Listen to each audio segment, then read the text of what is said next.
দেখুন, অনেকেরই প্রশ্ন আছে যে আসলে আমাদের এখন যে আহ, এবারে যে ত্রয়োদশ জাতীয় সংসদ নির্বাচন যেটি অনুষ্ঠিত হচ্ছে, এই অনুষ্ঠানের সাথে আমরা জানি যে সকলের জন্য এবং বাংলাদেশের একটা বড় পরিবর্তনের জন্য হ্যাঁ ভোট এবং না ভোট অর্থাৎ গণভোটের আয়োজন করা হয়েছে। তো আসলে এখানে প্রায় 48টি প্রস্তাব দেওয়া হয়েছে।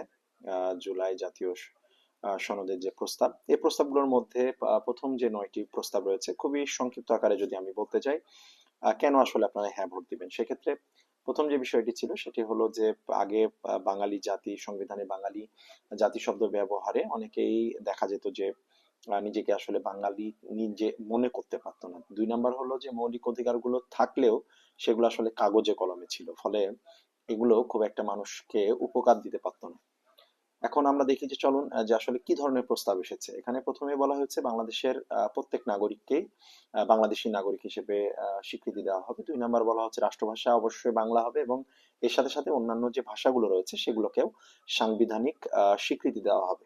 এবং সবচেয়ে গুরুত্বপূর্ণ যে বিষয়টি, যেটির কারণে আসলে আমাদের বলা যায় যে সংবিধানের আমূল পরিবর্তন দরকার ছিল, সেটি হলো আমাদের যে মৌলিক অধিকারগুলো রয়েছে, এই মৌলিক অধিকারগুলোর আমূল পরিবর্তন নিয়ে আসা হচ্ছে, যেগুলো আরো স্পষ্ট এবং বিস্তৃত করা হচ্ছে। পরবর্তীতে আসলে এই যে প্রস্তাবগুলো নিয়ে আসা হচ্ছে, এই প্রস্তাবগুলো কেন দরকার সে বিষয়ে আসলে যদি আমি খুবই অল্প কথায় বলতে চাই, তাহলে সেক্ষেত্রে রাষ্ট্র যেন কাউকে ধর্ম, জাতি বা ভাষার কারণে বাদ না দেয়। এবং পরবর্তী বিষয়টি যেটি রয়েছে সেটি হলো যে নাগরিক পরিচয় নিয়ে যাতে করে আমাদের মধ্যে কখনো বিভাজন সৃষ্টি না হয়। কারণ আপনারা জানেন যে বাংলাদেশে তৃতীয় লিঙ্গ আছে, আমাদের আদিবাসীরা রয়েছে, পাহাড়ি জনপদ রয়েছে।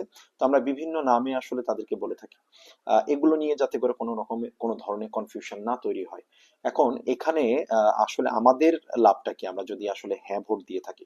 সেক্ষেত্রে বলা হচ্ছে যে সবাই সমান নাগরিক, অর্থাৎ বাংলাদেশের শুরু থেকে শেষ পর্যন্ত, অর্থাৎ যদি আমরা বলি যে হলো থানচি থেকে তেতুলিয়া বা বাংলা বান্ধা সে পর্যন্ত যত মানুষ রয়েছে প্রত্যেকে আসলে সমান অধিকার ভোগ করবে। এবং পরবর্তী যে বিষয়টি রয়েছে সেটি হলো অধিকার নিয়ে আদালতে শক্ত একটা অবস্থান বা ভিত্তি তৈরি করা।